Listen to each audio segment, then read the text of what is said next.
السميع العليم من الشيطان الرجيم. بسم الله الرحمن الرحيم.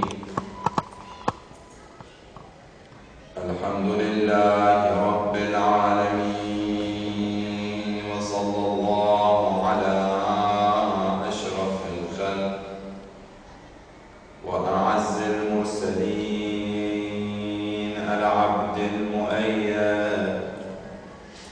والرسول المسدد والمصطفى الأمجد، حبيبنا وحبيب قلوب العالمين، أبي القاسم محمد. اللهم صل على محمد وآل محمد.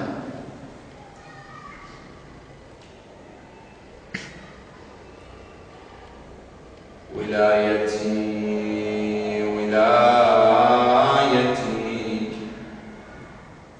لأمير النحل تكفيني عند الممات، وتدفيني وتكفيني، وطينتي عجنت من يوم تكويني على حب حيدر. كيف النار تكويني. صلوات اللهم صل على محمد وآل محمد. بسم الله الرحمن الرحيم. ألف لام را. تلك آيات الكتاب المبين.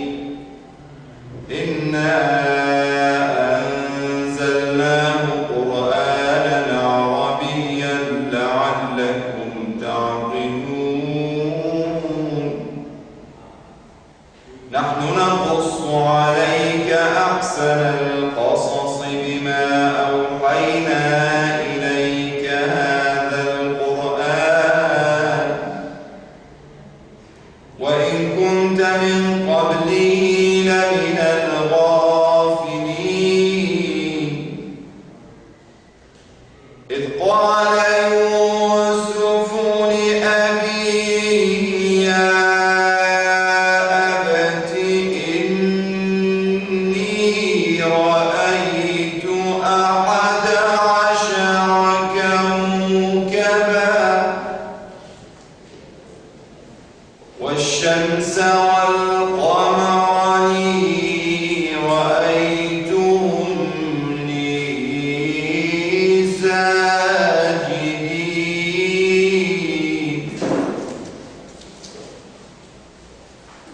قال يا بني لا تقصص رؤياك على إخوتك فيكيدوا لك كيدا. إن الشيطان للإنسان عدو مبين.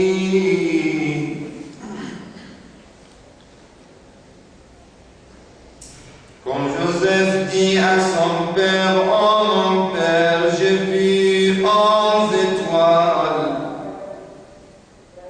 et aussi le soleil et la lune. Je les ai vus prosterner devant moi. Oh mon fils, dit-il, ne raconte pas ta vision à tes frères, car ils m'ont fait un complot contre toi. Le diable est certainement pour l'homme un ennemi ennemis déclarés. Sallu ala Muhammad wa ali Muhammad. Allahumma salli ala Muhammad wa ali Muhammad. Avant d'expliquer ces versets, on continue une phrase, une partie de notre hadith, de notre riwayat, de notre imam Zayn al-Abidin, salawatullah wa salamu alayhi. Allahumma salli ala Muhammad wa ali Muhammad. Qui nous a dit أصبحت مطلوبا بثمان خصال. Vous savez, vous connaissez bien maintenant l'histoire. Il a dit que quand il était demandé comment vous allez, ya Rasulullah, comment vous avez commencé votre journée, il a dit, je suis demandé par 8 choses, par les obligations, Allah me demande des obligations, le prophète me demande le sunnah, et al-Riyal bil-Hout, la famille de Hout, et après on a dit wa-nafsu bil-shahwa. Hier on a parlé de l'importance de mariage et l'importance de choisir les bonnes femmes parce que ça nous aide pour résister devant le nafs. Aujourd'hui, notre parole, c'est de 5e des choses demandées. L'imam alayhi salam a dit wa shaytanu bittiba'i. Iblis, il nous demande de le suivre. Wa shaytanu bittiba'i. Dans les versets qu'on vient à citer, qu'on a lu à tout à l'heure, on voit Allah subhanahu wa ta'ala, il nous donne des leçons. Les leçons qu'on prend du Coran, ce sont très importants. Mais pour les gens qui pensent au Coran, quand ils lisent le Coran, ils lisent le Coran avec le tadabbur. Surat Yusuf, les versets de Surat Yusuf n'est pas seulement pour lire. L'histoire de Yusuf n'est pas une histoire juste pour amuser ou pour passer le temps. L'histoire de Yusuf dans le Coran et les Surat Yusuf, c'est pour donner des leçons. Quand l'imam alayhi salam il dit que wa shaytanu bittiba'i, on a dit le 5e chose demandée qui nous a demandé l'imam Zayn al-Abidin de faire attention, c'est le 5e était quoi? Shaytan bittiba'i.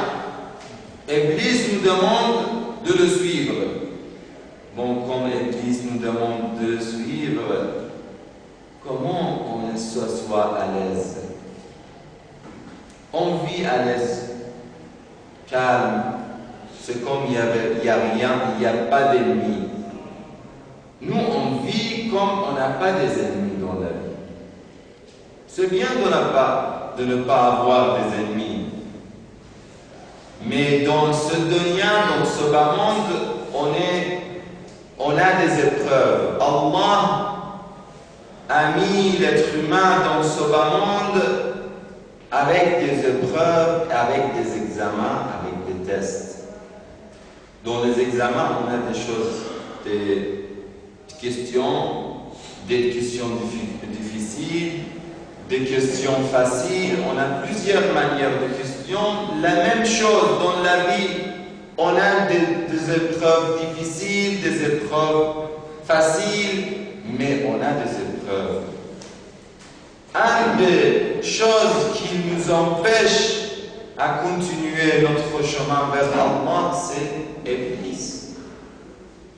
Le Coran, les versets de Surat Yusuf dit à son père, Ya abati inni ra'aytu fil manami, Ya abati inni ra'aytu ahada ashara kawkaban, والشمس والقمر رأيتهم لي ساجدين. Il a vu un rêve, il a vu une vision. Après, il est venu vers son père pour lui parler. Vous voyez ça, quand le garçon, le fils, il voit l'amour de son père, il voit que son père, il le comprend toujours. Il ne va pas cacher quelque chose de son père. Même des petites choses, il vient pour raconter à son père, le petit ou le grand. C'est très important que dans la vie, on fait une bonne liaison avec nos enfants, une bonne relation avec nos enfants. Et ça, c'est la méthode du Coran. Ça, c'est la méthode de Anbiya et de Ahlul Bayt. Ici, vous voyez le père qui a l'amour, qui veut donner des conseils. Le premier c'était Ya Bunayya la taqsus, Ya Bunayya. Déjà, vous voyez le mot Ya Bunayya. Il y a l'amour dans ce mot-là. Ya Bunayya, mon fils, mon cher, la taqsus ru'yaka ala ikhwatik. Vous ne racontez pas l'histoire de ce rêve à vos frères. Pourquoi Fayakid ou Lakakayou? Le problème de jalousie, ça il faut vraiment faire attention. Il faut penser à nous-mêmes. Est-ce que aujourd'hui, est-ce que nous on a ce problème dans notre cœur ou pas? La jalousie, c'est un grand problème de akhlaq, grand problème de morale. Si on a la jalousie dans notre cœur, pour les autres, ça, c'est très grave. Vous voyez l'histoire de jalousie pour Iblis et après, surtout pour Qabil et Habil. Vous connaissez l'histoire de Qabil et Habil. La jalousie, c'est comme... Il y a deux choses. Pour les personnes jaloux, ils sont ou bien mushrik ou bien kafir. Pourquoi? Ça vient, c'est-à-dire on ne va pas dire que les jaloux ils sont tous kafirs, non. Mais ça vient ou bien dans la vérité. Si on profonde dans la question de jalousie, on voit que ou bien ils font ce problème-là vient de shirk ou bien de kufr. Pourquoi? Vous me demandez. Parce que si on dit la jalousie, quand on voit que la personne, il a des bienfaits d'Allah subhanahu wa ta'ala. Il a par exemple une belle maison. Il a par exemple des bons enfants. Il a beaucoup de l'argent. Ça, c'est des jalousies pour les choses matérielles. Des fois, c'est des jalousies pour les choses parce qu'il est vraiment quelqu'un très pieux, où il est aimé de Ahlul Bayt, il est aimé d'Allah. Comme Qabil, il a fait ça malheureusement. Ou bien par exemple pour de savoir des choses comme la science, il est un homme scientifique, il est vraiment quelqu'un qui a le savoir. Bon, on fait les jalousies pour ça. Si ce sont des choses qu'on peut les faire, il faut les faire. Il ne faut pas faire la jalousie. On dit il faut faire le ribta. Ribta, ça veut dire de dire, Masha'Allah, c'est bien, mais moi aussi, je vais faire la même chose. Bon, si j'essaie de faire la même chose, mais je ne peux pas, parce que Allah ne veut pas. Bon, si Allah ne veut pas, est-ce que je suis contre les vœux d'Allah? Ou bien je ne sais pas que toutes les choses, ça vient d'Allah. Je pense que les choses, ils viennent des autres. Ça, c'est d'associer Allah avec les autres. Parce que moi, j'ai fait mes efforts. Maintenant, je ne suis pas arrivé à faire ce genre de choses. Parce que Allah ne veut pas. Si je ne sais pas que c'est la vœu d'Allah qui décide, Allah qui décide, ça, on a associé Allah avec les autres. On a oublié Allah. On pense que les choses se sont dans mes mains ou les mains des autres gens. ça c'est faire le shirk. Ça veut dire, ça revient de ce genre de jalousie sur le shirk. Ou bien non, je sais que c'est Allah. Je sais que ce bienfait, il vient d'Allah. Je suis contre le vœu d'Allah. Ici, c'est le coffre d'être contre Allah. Je dis, oh Allah, pourquoi tu donnes à cette personne ce genre de bienfait et tu ne donnes pas? Je pose à Allah, je suis contre Allah, ça c'est déjà jalousie. Vous voyez l'importance de ça? لا تقصص رؤياك على إخوتك فيكيدوا لك كيدا. Parce qu'ils ont la jalousie, ils vont faire un problème pour toi, mon fils, malheureusement. Et souvent, la jalousie est entre les gens qui ont les mêmes métiers, ou ils sont très proches, et malheureusement même des fois entre les proches et dans la famille. On voit, Inch'Allah, qu'il ne soit pas parmi vous. Mais ça, comment on peut régler ce problème-là? Avec l'éducation, bien sûr. Ça, Inch'Allah, demain, on va parler de ça, en parlant de l'éducation, comment on éduque nos enfants. Il y a des méthodes pour que la jalousie ne soit pas dans la maison, ne soit pas dans la famille.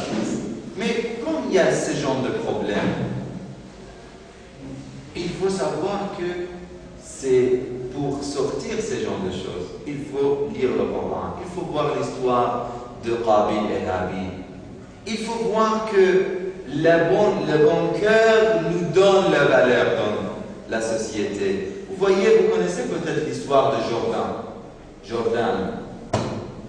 Il y a 2 ans, il y avait un grand cyclone en Australie. Vous vous rappelez? Qui avait beaucoup de morts. Et il y avait, les maisons étaient coulées, il y avait beaucoup de monde qui étaient coulés dans l'eau. Il y avait à peu près, je pense, 500 personnes qui étaient tuées, n'est-ce pas? Si vous me rappelez de cette histoire, il y avait beaucoup de morts dans ce problème et beaucoup de victimes. Mais vous savez, à l'époque, moi je me rappelle bien, quand je suivais les informations, j'ai vu que les titres des journaux australiens à l'époque, ils mettaient la photo d'une personne. Un jeune homme qui avait 12 ans. Pourquoi? Et même la titre était très intéressant. L'Australie pleure Jordan. L'Australie pleure Jordan. L'Australie ne pleure pas les 500 personnes. L'Australie ne pleure pas les problèmes économiques. L'Australie ne pleure pas pour les maisons coulées et tombées et détruites. Non, l'Australie pleure Jordan. Pourquoi, vous savez? Jordan, il était le jeune homme qu'on a dit, il avait 12 ans. Qu'est-ce qu'il a fait pour que toute l'Australie, tous les Australiens pleurent cette personne-là? Parce que cette personne, il a sauvé la vie de son frère, petit frère, qu'il avait 9 ou 10 ans. Et il a sacrifié sa vie pour sauver son frère. Et il était mort. Et le frère, il était sain et sauf. Vous voyez le sacrifice. Il n'est pas musulman. Mais il a fait un acte qu'Allah aime. Et c'est pour ça que vous voyez le nom de Jordan est resté. Pour cet acte. Nous, si on voit que, si on fait le bien, nous les musulmans, on a le bon comportement, le akhlaq, le moral. Allah va nous donner. S'il nous donne, c'est bon, on est satisfait. C'est ça le repas, la satisfaction d'Allah subhanahu wa ta'ala. La jalousie, c'est d'être contre le vœu d'Allah subhanahu wa ta'ala. Nous, on ne peut pas être contre le vœu d'Allah. Je dis, il y a 2 différences. Ça ne veut pas dire de ne pas essayer d'être bien, d'être, par exemple, d'avoir la science, d'avoir le savoir, d'avoir, par exemple, un bon, une bonne vie. Non, tout ça c'est bon.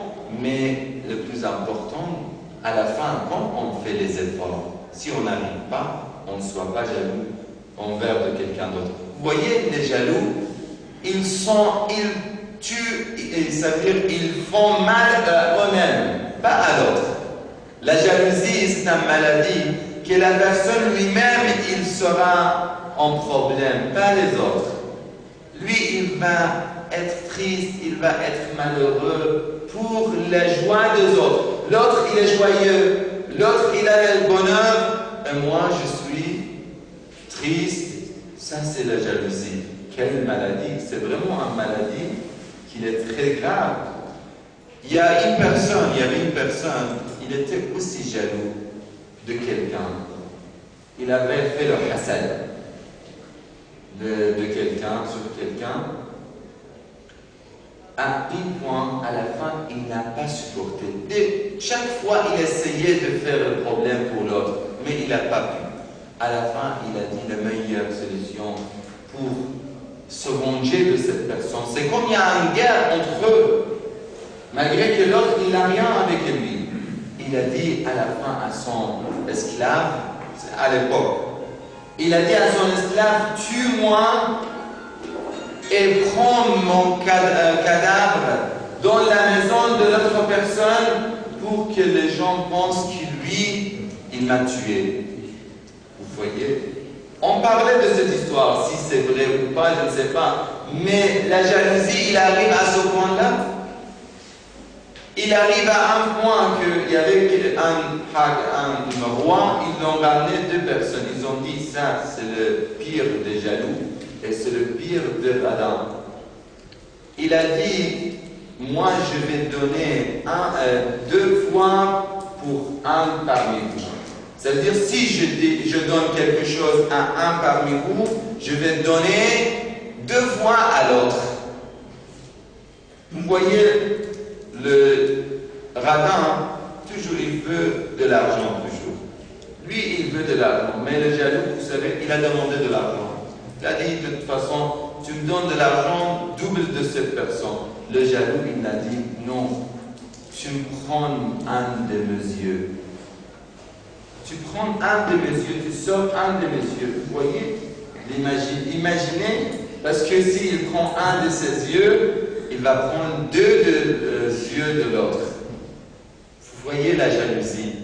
Il veut abîmer les yeux de l'autre à cause de sa jalousie. Ça, c'est l'être humain. Et le verset dit Inna shaytana. Bon, maintenant, quand on revient sur le shaytan. Un nafs, on a dit le shahwa.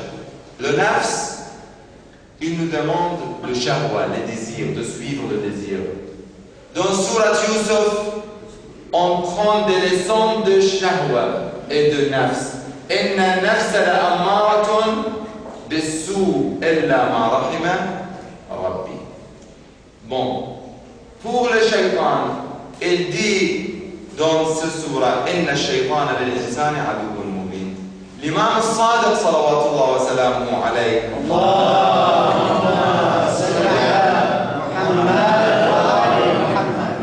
il dit إن كان الله قد تكفل بالرزق فهمك لماذا؟ Si Allah, c'est très joli comme phrase de l'imam, si Allah a pris la responsabilité du reste, c'est lui qui te donne le reste. Pourquoi tu es inquiété toujours? Laisse le reste pour Allah subhanahu wa ta'ala. Il faut faire des efforts, il faut travailler. Mais à la fin, on ne soit pas inquiet.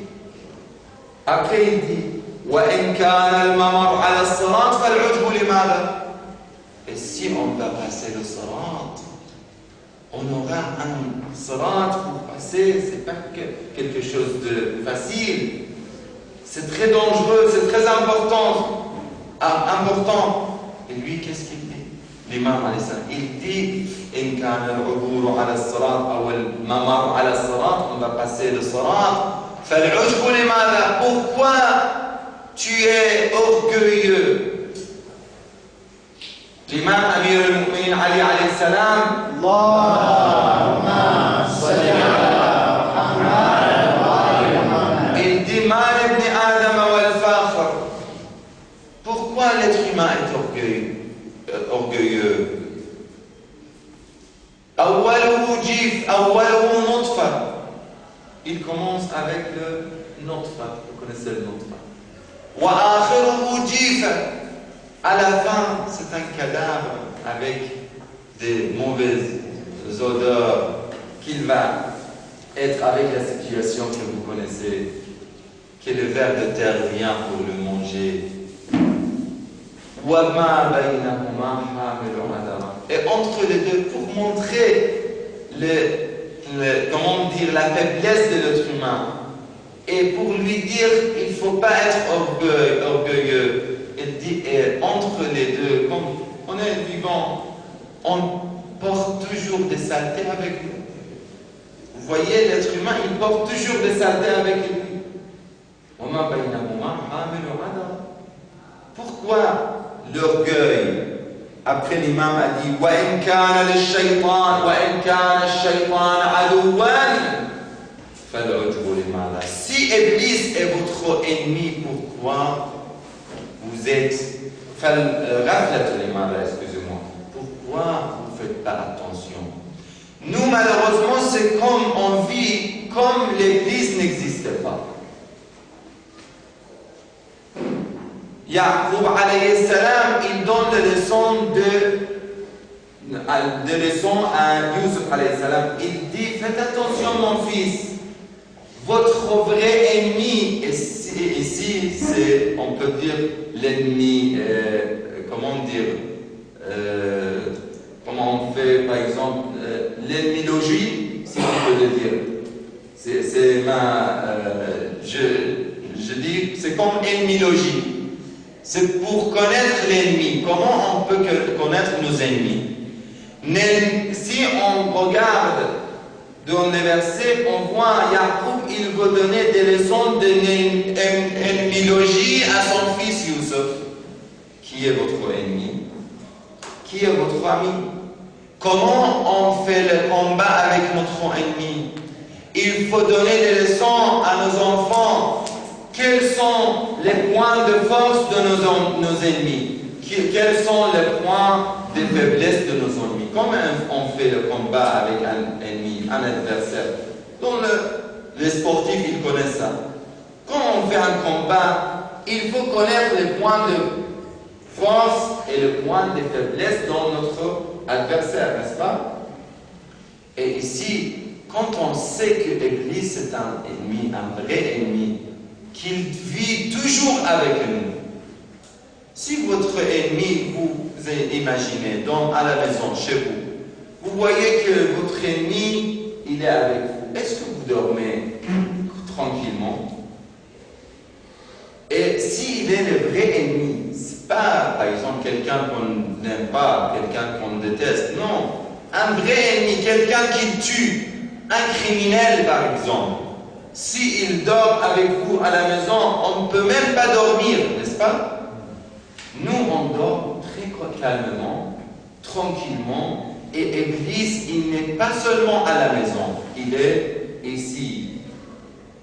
Alladhi waswisu fi sudur an-nas. Nous, vraiment, on ne fait pas attention. On voit que Iblis, il est aussi fort. Vous savez, il est très très fort. Il faut savoir qu'Iblis est fort. Il faut que nos enfants sachent que Iblis est fort. Iblis, il a fait 6000 ans de ibadah et à la fin, il a désobéi à Allah. Allah lui a dit, il lui a viré, lui il a dit, ok, vous m'avez viré, ok, c'est bon. Mais je te demande, ya Allah, des récompenses. Maintenant, j'ai fait 6000 ans ibadah, tu me vires comme ça, il faut l'indemnisation, comme on dit. Bon, qu'est-ce que tu veux? Je veux 3 choses. Le premier, à l'envie. Je veux être vivant jusqu'à la fin de temps. Bon, ok, d'accord.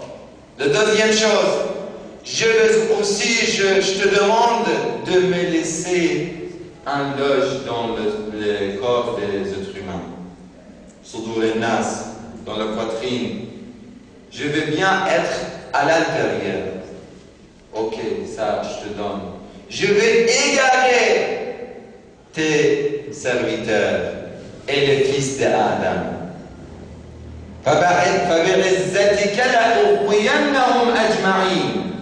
Je vais les égarer tous.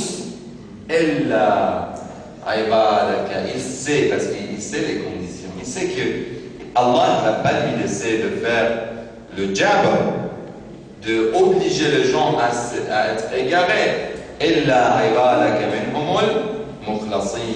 Vous voyez, lui, il est le vrai ennemi qui même il a sorti, un des savants, il a dit, oh Iblis, t'as fait sortir même Adam alayhi salam.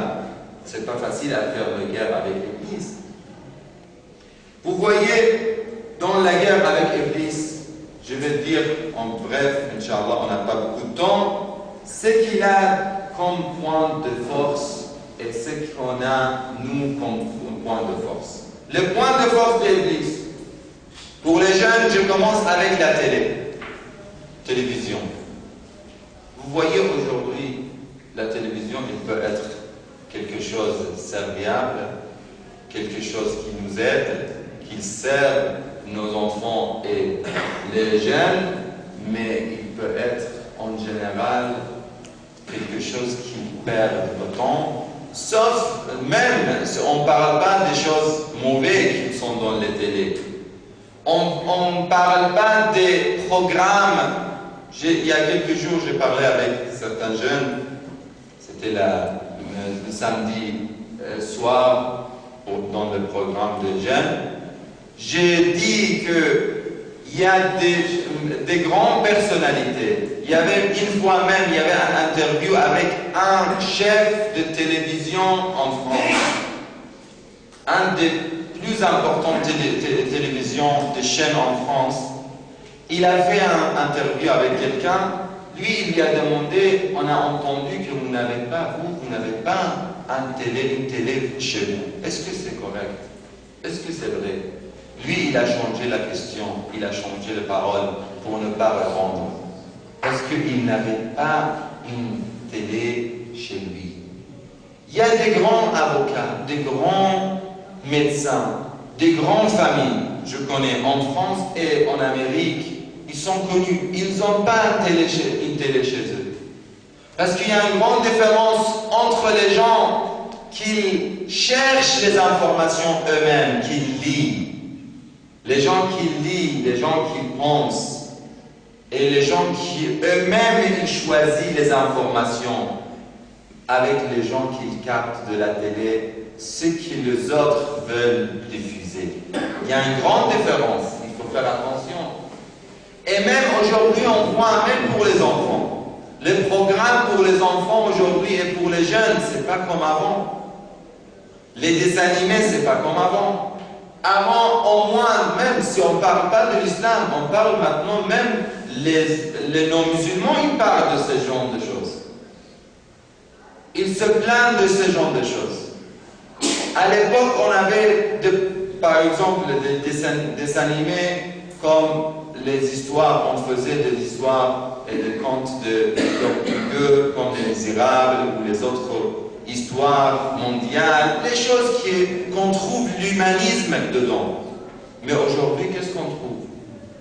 Spider-Man, Superman, Pokémon, je ne sais pas comment. Des choses ou bien il n'y a pas de sens, ou bien des fois il y a des sens. Pour apprendre l'agression, on voit que les enfants ils sont devenus plus agressifs. Les comportements, c'est pas pareil. Le respect des parents, c'est pas pareil. Il ne faut pas laisser les enfants et les jeunes. Les jeunes, non, c'est eux, alhamdoulilah, ils sont sages. Mais les enfants qui sont un petit peu plus petits, des fois, ils ne savent pas leur profit. Il faut savoir devant quel programme ils s'assoient, nos enfants. Si on ne veut pas. Mais si on ne met pas de télé, il faut faire des programmes, il faut faire des emplois de temps pour que les enfants s'ennuient pas, qu'ils auront des choses qu'ils remplacent. Il y a beaucoup de choses, des contes, des histoires qu'ils lisent, qu'ils ont l'habitude. on leur fait l'habitude de faire les lectures souvent, beaucoup de choses, beaucoup de programmes de sport et des autres programmes. Le temps ne me laisse pas, je vais dire seulement en bref les choses. Après, on voit que l'autre chose qu'il fait, Iblis, et l'autre point de force de Iblis, c'est l'horloge. On peut faire, et notre point de force aussi, c'est l'horloge. C'est-à-dire le temps. Lui, il veut qu'on perde le temps. Iblis, il nous perd le temps. Il veut qu'on perde nos temps, et ça, c'est le plus important dans notre vie. Le capital, notre capital, on a déjà parlé de ça, notre vrai capital, et surtout des jeunes et des enfants, c'est leur temps. Et il faut savoir que les meilleures méthodes pour combattre Iblis, c'est d'avoir une horloge et d'avoir un montre et de regarder et d'organiser notre temps. Même pour protéger, on vient un petit peu sur le point de force qu'on a à nous-mêmes. C'est le dhikr. وَاذْكُرُوا ذِكْرًا كَثِيرًا. Si on veut combattre Iblis, un des meilleurs utiles et le point de force qu'on a, c'est de prendre l'aide d'Allah subhanahu wa ta'ala. وَاذْكُرُوا ذِكْرًا كَثِيرًا. Vous demandez d'Allah subhanahu, vous faites le dhikr, mais pas un petit peu, beaucoup. Pourquoi? Parce que quand on fait toujours les dhikr, même il y a les dhikr qui sont cachés. Un de dhikr, on dit dhikr al-khafi. Vous savez c'est lequel? C'est la ilaha illallah. Même on n'a pas besoin de bouger notre bouche. Et c'est seulement à l'intérieur de notre bouche, on peut seulement bouger la langue et ça sera la ilaha illallah. Si on fait toujours le dhikr, qu'est-ce qu'il va passer? On est protégé. Allah va nous protéger. Iblis, quand il entend le mot d'Allah, il a peur. Il s'éloigne. Ça, c'est très important. Et même quand on dit dhikr, on dit le dhikr, c'est pour les vieux. Des fois, les jeunes, ils pensent que le dhikr, c'est pour les vieux. C'est pas pour les jeunes, c'est le contraire. C'est eux qu'ils ont besoin. Si les jeunes, ils font le dhikr, la ilaha illallah, dans la rue, dans les chemins, dans le travail, Iblis ne va pas arriver, s'approcher. Et à autre chose, ils font, comme par exemple, le jeune, il voit une fille, il veut regarder, il veut faire le haram, mais il est en train de faire le dhikr, il ne va pas oser de faire ça. Il va dire, moi je suis en train de faire le dhikr, je suis pur. Comment je peux faire un haram avec mes yeux? Ma langue, il est en train de faire le ibadah, mes yeux font le haram, par exemple. S'il est en train de faire le dhikr, il ne va pas faire un haram avec la main et avec le reste du corps, des membres. C'est ça l'importance du dhikr, c'est très important. Mais Iblis, il vient chez nous, il dit, oh, vous avez dit beaucoup de dhikr, ça suffit.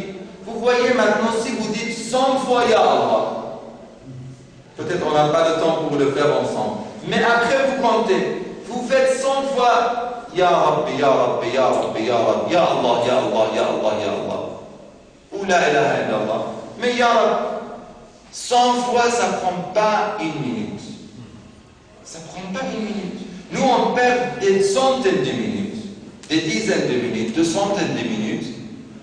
On ne fait pas ni le dhikr, on ne lit pas le Coran, parce que Iblis, il va venir tout de suite. Oh, vous avez lu beaucoup de Coran, oh, vous avez fait beaucoup de dhikr, mais si on est devant la télé pendant 3 ou 4 heures, on ne pense pas, on ne sent pas. Pourquoi? C'est Iblis. Il faut être très clair. Inna ash-shaytana lil-insani aduwwun mubin.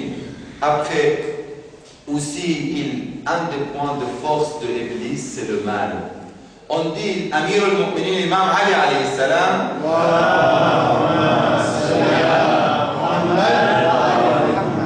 il a dit que Iblis, il a un épée.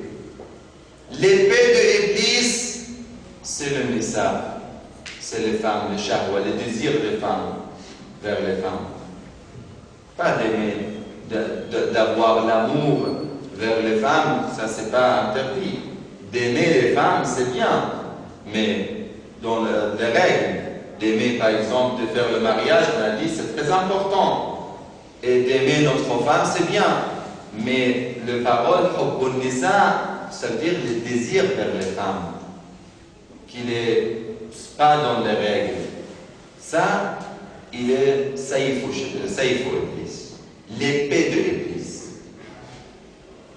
La deuxième chose, il est le sahm Iblis.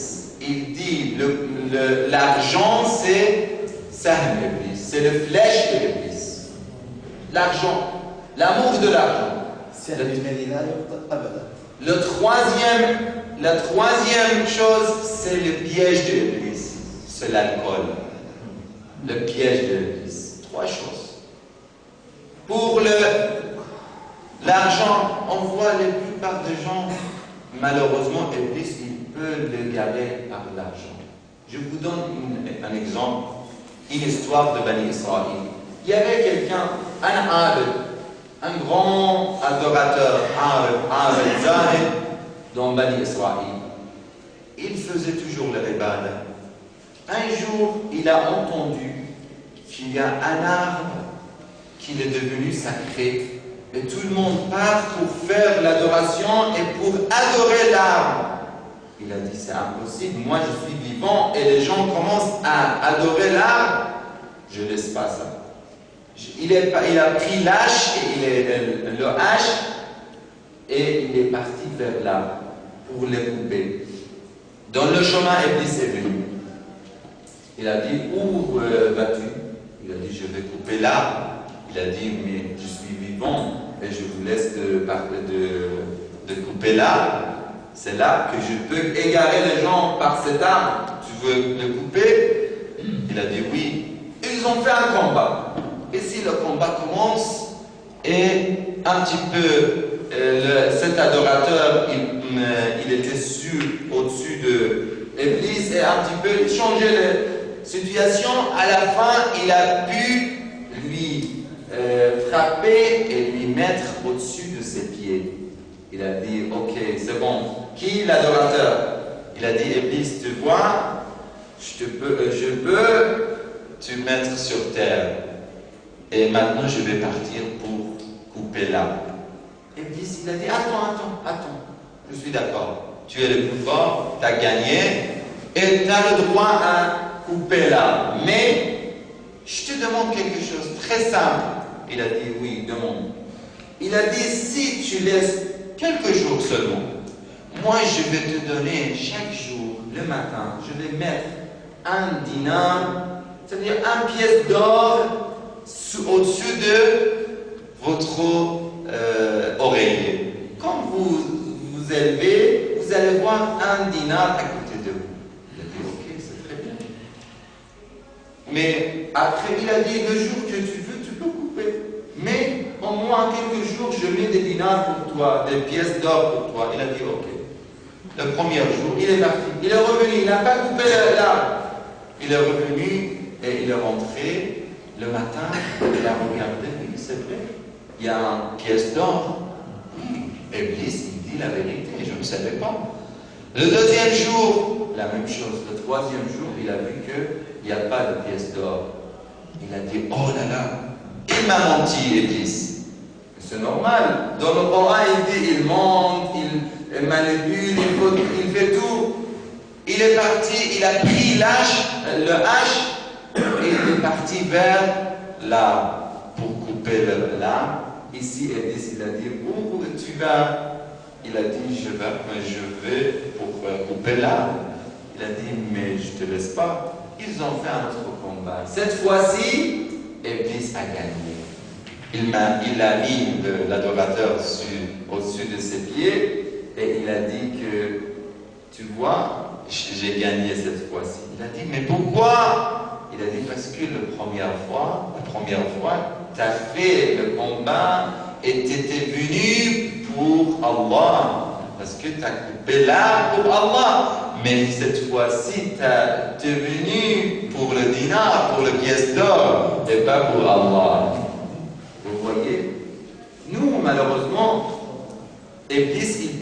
va faire nous manipuler par l'argent, surtout aujourd'hui, par les manipulations, par les médias. Vous voyez, vous avez peut-être, je vous ai raconté de qu'est-ce qui se passe en Amérique, comme Black Friday. Je ne sais pas si vous avez vu dans le YouTube ou pas, ou dans les programmes. Le Black Friday, les gens qui se mettent derrière les portes de supermarchés pendant un nuit. La veille de jour de Black Friday, ils se rassemblent derrière les portes pour aller le lendemain. Et vous voyez comment ils courent pour entrer. Tout ça pour le dunya, pour ça pour le mal. Et aussi, on voit l'autre chose, c'est Saïf Iblis, on a dit le Nisa. Vous connaissez peut-être l'histoire de Barsisa al-Abed. Quelqu'un qui était, même il est mentionné dans le Coran, qu'il était un Abed, un Zahid. Mais un jour, ils l'ont ramené une fille aveugle pour qu'il fasse le dua. Parce que lui, il était mustajab al-da'wa. Ça veut dire que son dua était exaucé. Il était aussi proche d'Allah, mais quand ils ont ramené une fille pour qu'il fasse le dua pour elle, il a dit qu'elle reste cette soir-là, cette nuit-là. Elle est restée, après il a fait dans le Sahara, parce que c'est le meilleur de temps de faire le dua. Il a fait le dua dans le Sahara pour elle, et elle a repris la vue et la vision. Et après, Iblis est venu ici pour dire, vous avez le droit, vous avez maintenant quel âge? Et jusque maintenant, vous n'avez pas fait aucun, relation, et vous n'avez pas goûté la vie avec les femmes. Et il a commencé, vous savez, Iblis comment il se fait. Et à la fin, il a fait le péché. Après, il a dit, tu as fait le péché. Toi, tu es le Abed Zahid de Bani Israël. Tu as fait le péché. Maintenant, qu'est-ce que tu vas faire? Il faut que tu caches ce problème-là. Comment? Il faut que tu tues cette fille-là. Il l'a tuée. Après, qu'est-ce que je fais? Tu l'as enterrée. Elle l'a enterrée chez lui. Les frères de cette fille, ils sont venus le matin. Ils ont demandé, où est notre sœur? Il a dit, il est sorti, elle est partie chez elle. Il a menti. Après, la personne, Iblis, lui-même, il est venu vers eux. Il a dit non, il ment. Elle est enterrée chez lui. Eux, ils n'ont pas accepté, mais après qu'ils ont vu qu'elle a beaucoup retardé, ils ont dit, peut-être l'homme qui nous a parlé de cette histoire, c'est-à-dire, il a dit la vérité. Ils sont partis vers leur Abed. Ils ont vu qu'il l'a enterré dans la terre, ils l'ont ramené, pour le tuer, ils l'ont mis sur le, le truc qu'on fait le pendu. Sallallahu Muhammad wa ala Muhammad.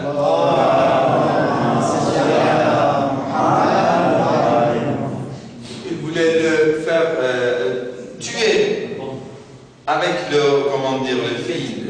Après, Iblis ici, il a dit, si tu veux que je t'aide, il faut que tu dis, je crois plus à Allah subhanahu wa ta'ala. Et lui, malheureusement, il a fait ça. Il a cru à Iblis, et il a cru à Iblis, et il n'a pas cru à Allah, et il est mort kafir. Vous voyez, mais il y a un des grands ulama. Je termine avec l'histoire de Sheikh al-Ansari. Sheikh al-Ansari, il était un grand alim. Comment on peut faire vraiment le vrai combat avec Iblis? Sheikh al-Ansari, un jour, un de ses élèves, il nous raconte cette histoire. Il dit, Sheikh al-Ansari, j'étais dans le rêve, j'ai vu Iblis. Il avait beaucoup de fils et beaucoup de chaînes, des petites chaînes, des grandes chaînes. Et je lui ai demandé, pourquoi vous avez tous ces chaînes-là? Et vous avez plusieurs modèles de chaînes. Il y a des chaînes qui sont très petites, il y a des chaînes qui sont très grandes. Il a dit ça pour tirer les gens, pour enfermer les gens et pour tirer vers moi. Il a dit, ok, mais pourquoi je vois que, déjà, pour moi, est-ce que cette quelle chaîne est pour moi? Il a dit, toi, tu n'as pas besoin de chaîne. Peut-être que vous connaissez cette histoire. Tu n'as pas besoin de chaîne parce qu'avec un signe, tu viens vers moi. Après, il a dit, bon, si moi je n'ai pas besoin de chaîne, mais je peux demander cette question-là. Je vois qu'il y a une chaîne très grande, le plus grand chaîne, il est coupé. Est-ce que vous pouvez m'expliquer la cause de ça? Il a dit oui, cette chaîne est pour votre prof, pour votre professeur, Cheikh Al-Ansari. Et Cheikh Al-Ansari, il l'a coupé hier soir. Il a dit, c'est vrai. Le lendemain, il s'est levé, il s'est réveillé et il est parti vers Cheikh Al-Ansari. Il a dit, Cheikhana, j'ai vu cette rêve-là, qu'est-ce qu'il veut dire? Il a dit, c'est vrai. Hier, ma femme, elle voulait accoucher. Et j'étais dans une situation très difficile. J'avais pas de l'argent. Et ma femme, elle a eu besoin de certaines choses. Vous voyez, les dames et les femmes qui veulent accoucher, ils ont besoin des choses pour manger avant l'accouchage et aussi des autres choses. Elle m'a demandé d'acheter des choses, j'ai pas eu la possibilité. Elle m'a dit, mais au moins, tu es le grand marja, Cheikh Al-Ansari, le grand marja. Tu es le grand marja de Shia. Tu peux prêter un petit peu de Bayt al-Mal, de khums, de l'argent que tu as. Il a dit, je ne peux pas, parce que ce sont des amanas, ce ne sont pas pour moi. À la fin, il a insisté. Il a dit, au moins, vous prêtez un petit peu. Il a dit, oui, c'est vrai, je peux prêter. Je peux prêter, je peux prendre, par exemple, un dinar pour faciliter les choses et après je le rends. Quand j'ai pris ce dirham pour aller et pour chercher, pour acheter les affaires et les choses, j'ai pensé, mais peut-être je vais quitter ce bas-monde-là, peut-être je vais mourir, et qu'est-ce que je vais faire? Comment je peux répondre à Allah subhanahu wa ta'ala? Ici, il a dit, je suis revenu et je ne voulais pas sortir. Après, elle a commencé à crier, elle a commencé à demander, à supplier. Je repartis vers l'extérieur. Il a dit, je parti vers la porte et je suis revenu plusieurs fois. Et maintenant, je sens et je sais que c'était le combat avec Iblis. Et à la fin, Iblis, il n'a pas pu prendre Cheikh Al-Ansari. Il a dit, à la fin, Cheikh, il dit, à la fin, je suis rentré, j'ai mis le dirham à sa place, je dis, Allah va nous aider, Inch'Allah. Et Allah lui a aidé, mais à la fin, il a coupé la grande chaîne. C'est ça le vrai mu'min. Il faut qu'Inch'Allah, nous, dans la vie, on prend l'exemple de Cheikh Al-Ansari et des grandes personnalités et les grands pieux, les mu'minines, pour savoir comment combattre Iblis. اللهم اهدنا حياة محمد وآل محمد وأمتنا مماتهم ولا تفرق بيننا وبينهم طرفة عين أبدا وارزقنا في الدنيا زيارتهم وفي الآخرة شفاعتهم يا كريم إلى أمواتنا وأموات الحاضرين وإلى من مات على الإيمان نهدي ثواب سورة المباركة الفاتحة مع الصلوات